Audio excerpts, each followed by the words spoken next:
So I just wondered if you could talk a little bit about any about the role of the fomenting of fear during the period.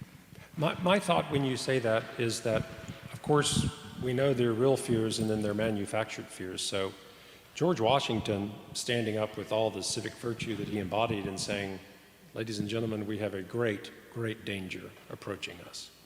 And that is that in the passage of the coercive acts after the Boston Tea Party, the British Parliament has demonstrated that our liberties are unsafe. So I want you to arm with me to defend our liberties and freedoms. Well, that's not demagoguery, but that certainly is telling people there's danger and I need you to step forward and give up your life for our country, for liberty and constitutionalism. The difference is, again, as we've so beautifully experienced evidence in the past 7 3/4 years, not being specific in any manner, is demagogues raise up a tidal wave of fear for the self. For the self, to gain the limelight or to gain power. So that's, I think, the dramatic difference there. That if one way to think about it is this speaker speaking to me of fear and perhaps trying to motivate me and trigger fear within me for my own benefit and for the benefit of future generations, or is this individual standing up and doing this with demagoguery for self-benefit?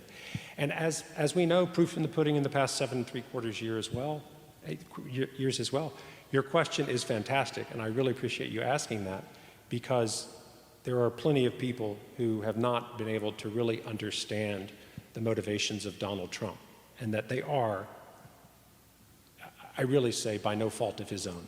Because as we know, I'm a psychiatrist and he's got a developmental history that made him the way he is. By no fault of his own, this is how he goes about trying to gain a sense of emotional satisfaction and grandeur and grandiosity.